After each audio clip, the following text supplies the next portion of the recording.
तो राम राम भाई लोग, की हालचाल मजा में भाई लोग। आज मैं आपके लिए ऐसी क्लिप ढूंढ के लाया हूँ जो कि बहुत ही ज़्यादा इंपॉर्टेंट होने जा रही है, जो कि जी न्यूज़ के सुधीर चौधरी की है। कब कब हमारा अखंड भारत टुकड़ों में बढ़ता चला गया, वो भी इस्लाम के नाम पे। जब भी एक टुकड़ा हमारे देश का कटा और सिर्फ एक इस्लामिक कंट्री बनी। जब भी बटा हमेशा इस्लाम के नाम पे बटा है। तो आज की वीडियो बहुत ही इंपॉर्टेंट होने जा रही है। वीडियो थोड़ी लंबी है, 10 से 12 मिनट की, तो इस वीडियो को पूरा ज़रूर देखिएगा। अगर आपके पास समय कम है तो आपको ऊपर जो 3 डॉट देख रहे हैं अपनी स्क्रीन पर, वहाँ पे टच कीजिए और स्पीड को थोड़ा फास्ट कर लीजिए। बट वीडियो को पूरा ज़रूर देखिएगा और इस वीडियो को ज़्यादा से ज़्यादा शेयर कीजिएगा। उन सेकलरों को ज़रूर शेयर कीजिएगा जो हमें भाईचारा बनाए रखने की सलाह देते हैं, ज्ञान देते हैं। तो चलिए स्टार्ट करते हैं हम अपनी आज की वीडियो। अगर हम भारत के इतिहास पर गौर करें तो पहले भारत की सीमाएं अफगानिस्तान के पार जाकर ईरान को छूती थीं। शायद आपको ये जानकर बहुत हैरानी होगी कि वर्ष 980 में, यानी आज से करीब 1000 साल पहले, अफगानिस्तान पर राजा जयपाल का शासन हुआ करता था और वो एक हिंदू राजा थे। लेकिन मुसलमान सुल्तानों ने उन पर हमला करके उन्हें सत्ता से बाहर कर दिया था और इसके बाद धीरे धीरे अफगानिस्तान भारतवर्ष के नक्शे से बाहर चला गया। अब आप जरा विचार कीजिए कि आज पैदा होने वाली भारत की पीढ़ी क्या इस बात पर कभी भरोसा कर सकती है कि अफगानिस्तान में कभी हिंदू बहुसंख्यक थे और वहां के राजा हिंदू हुआ करते थे। 6ठी शताब्दी में, यानी आज से करीब 1400 वर्ष पहले, इस्लाम धर्म सऊदी अरब से दुनिया में फैलने लगा। और ये ऐतिहासिक सत्य है कि जैसे जैसे इस्लाम का प्रसार हुआ वैसे वैसे भारत की सीमाएं छोटी होती चली गई। इन दोनों के बीच में एक कनेक्शन है। आखिरी बार भारत का नक्शा 1947 में बदला, जब पाकिस्तान के रूप में भारत का एक बड़ा हिस्सा भारत से अलग हो गया। और दुख की बात यह है कि इस्लाम के नाम पर ही पाकिस्तान का भी निर्माण हुआ, यानी तब भी भारत के टूटने की वजह इस्लामिक कट्टरता ही थी। लेकिन यह सिर्फ 100 या 200 वर्षों का इतिहास नहीं है। पूरे 1300 वर्षों तक, यानी 1300 वर्षों तक भारत में हिंदुओं का दमन हुआ। भारत पर सबसे पहला सफल हमला मोहम्मद बिन कासिम ने किया था।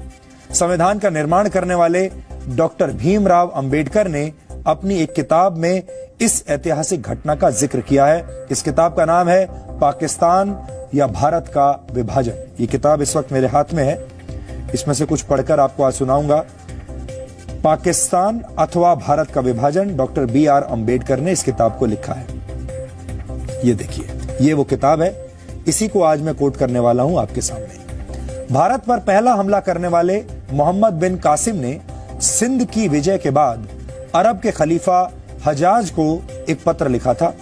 इस पत्र में क्या लिखा था, इसका जिक्र BR अंबेडकर की इस किताब में मिलता है। और क्या उसमें लिखा है मैं आपको बताता हूं। इसमें लिखा है, इस संबंध में हजाज को भेजे गए एक पत्र में मोहम्मद बिन कासिम का एक उल्लेख विचारणीय है। राजा दाहिर के भतीजे, उसके योद्धाओं और प्रमुख अधिकारियों को ठिकाने लगा दिया गया है और मूर्ति पूजकों को या तो इस्लाम में दीक्षित कर दिया गया है अथवा उन्हें तबाह कर दिया गया है। मूर्तियों वाले मंदिरों के स्थान पर मस्जिद और अन्य इबादत स्थल बनाए गए हैं। कुतबा पढ़ी जाती है, अजान दी जाती है ताकि निर्धारित घंटों पर इबादत हो सके। तकबीर और अल्लाहू अकबर की सदाएं हर सवेरे शाम गूंजती हैं। यह पत्र राजा के सिर के साथ भेजा गया था। इसे प्राप्त करने के बाद हज ने अपने सेनापति को निम्नलिखित पत्र भेजा। अब हजाज ने क्या वापस पत्र भेजा वो भी सुनिए। उन्होंने लिखा अपने सेनापति को, इसके अलावा तुम सभी बड़े और छोटे को सुरक्षा दो, शत्रु और मित्र में भेदभाव न करो। खुदा का कथन है कि मूर्ति पूजकों से कोई रियायत न बरतो। मूर्ति पूजकों से यह मतलब है हिंदुओं का। मूर्ति पूजकों से कोई रियायत न बरतो, अपितु उनके गले काट दो। ये समझ लो कि यही महान अल्लाह का आदेश है। तुम्हें अभयदान देने के लिए तुरंत तैयार नहीं होना चाहिए, क्योंकि इससे तुम्हारा काम और बढ़ जाएगा। इसके बाद उन दुश्मनों के अलावा जो सामान्य सैनिक हैं, किसी को न बख्शो। ये BR अंबेडकर की किताब है। भारत में हिंदुओं के नरसंहार का एक लंबा इतिहास रहा है और वो भी आज हमने आपके लिए निकाला है। वर्ष 1265 में दिल्ली सल्तनत के सुल्तान गयासुद्दीन बलबन ने मेवात में 1 लाख राजपूतों का कत्ल करवा दिया था। मेवात आज भारत के हरियाणा राज्य का जिला है। वर्ष 1303 में दिल्ली के सुल्तान अलाउद्दीन खिलजी ने चित्तौड़ पर हमला करके 30,000 हिंदुओं का कत्ल कर दिया था। वर्ष 1353 में तुगलक वंश के सुल्तान फिरोज शाह तुगलक ने बंगाल में 1,80,000 हिंदुओं का कत्ल करवाया और वर्ष 1365 से लेकर 1367 तक 2 वर्ष के अंदर 5 लाख हिंदुओं का कत्ल करवा दिया। इसके बाद वर्ष 1398 में तैमूर लंग की सेना ने दिल्ली पर हमले से पहले 1 लाख हिंदू कैदियों की हत्या करवाई। मुगल सम्राट अकबर ने नरसिंहपुर में 48,000 हिंदुओं का नरसंहार करवाया था। ये जगह अब मध्य प्रदेश में है। और वर्ष 1568 में अकबर ने चित्तौड़गढ़ पर हमला करके 30,000 हिंदुओं को मरवा दिया था। इस हमले में 8,000 राजपूत महिलाओं ने जौहर कर लिया था, यानी खुद को मार डाला था। वर्ष 1338 में ईरानी हमलावर नादिर शाह ने भारत पर हमला करके 2 साल के अंदर 3 लाख हिंदुओं को मरवा दिया था। इसके बाद हिंदुओं को थोड़ी राहत मिली क्योंकि पंजाब में सिख और महाराष्ट्र में मराठों ने मुगल साम्राज्य की नींव हिला दी। लेकिन इसके बाद वर्ष 1947 के पहले भी हिंदुओं के कई नरसंहार हुए। वर्ष 1921 में केरल के मालाबार में 2000 से ज्यादा हिंदुओं को मार दिया गया था। इस नरसंहार की वजह खिलाफत आंदोलन को बताया जाता है। इसके बारे में भी हमने आपको कल पूरी जानकारी दी थी। और वर्ष 1946 में मोहम्मद अली जिन्ना ने पाकिस्तान की मांग मनवाने के लिए डायरेक्ट एक्शन डे की धमकी दी थी। तब कलकत्ता में दंगे हुए थे और इन दंगों में भी 7,000 से 10,000 के बीच हिंदू और मुसलमान मारे गए थे। और इसी साल नोआखाली में ही जिन्ना की मुस्लिम लीग के इशारे पर दंगे हुए जिसमें 5,000 हिंदुओं को मार दिया गया था। नोआखाली आज बांग्लादेश में है। इसके बाद जब बंटवारा हुआ और पाकिस्तान बना तब पश्चिमी पाकिस्तान और पूर्वी पाकिस्तान में लाखों की संख्या में हिंदुओं का नरसंहार हुआ था। हमने जिन इतिहासकारों की किताबों से इन संदर्भों को लिया है उन सभी किताबों का नाम भी आपको इन तथ्यों के साथ साथ हमने आपकी स्क्रीन पर दिखाया है।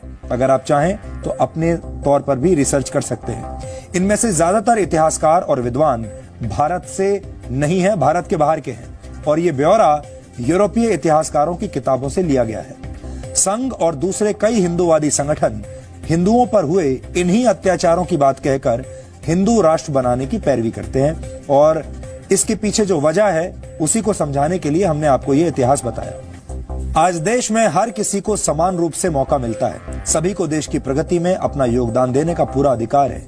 ये आज भारत के लिए बहुत सौभाग्य की बात है और आज हम देश को एक बार फिर भारत के उस स्वर्ण युग की याद दिलाना चाहते हैं जब भारत की जीडीपी पूरी दुनिया में सबसे ज्यादा थी।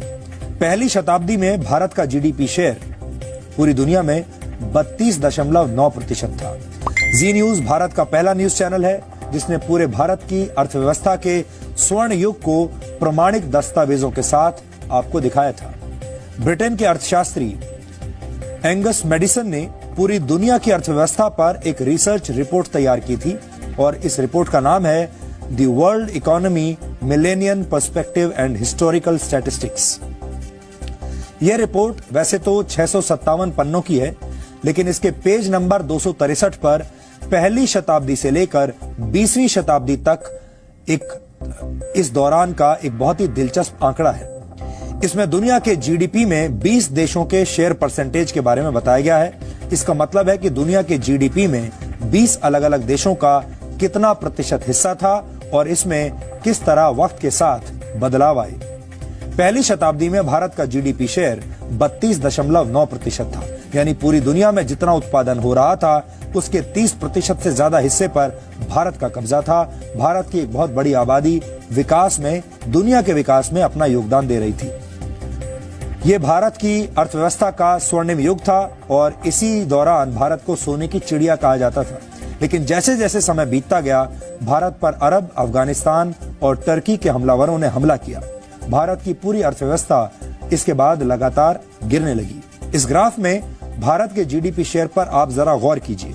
जैसे जैसे वक्त गुजरता गया वैसे वैसे भारत का जीडीपी शेयर कम होता चला गया, गिरता चला गया।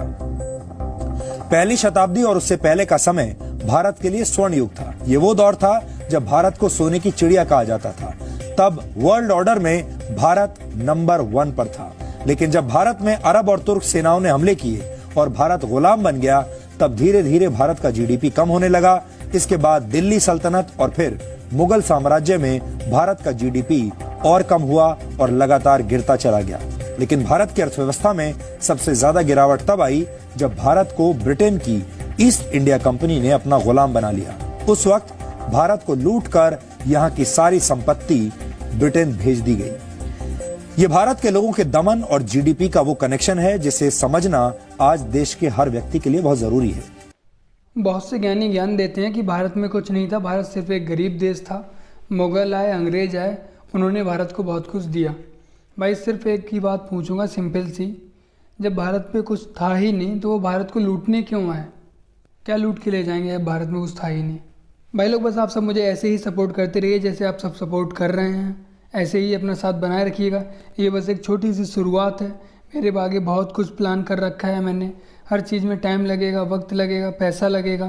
मैं खुद की रिसर्च करना चाह रहा हूँ। ऐसे बहुत से हमारे मंदिर हैं और बहुत सा हमारा इतिहास है जैसे बदला गया है। मैं बहुत कुछ करना चाह रहा हूँ और करूँगा, बस थोड़ा सा समय लग रहा है। आप सब अपना सपोर्ट बनाए रखिएगा।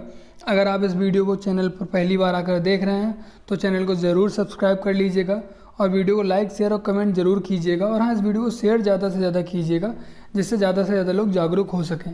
चलिए मिलते हैं अगली वीडियो में, तब तक के लिए जय हिंद, वंदे मातरम, जय श्री राम।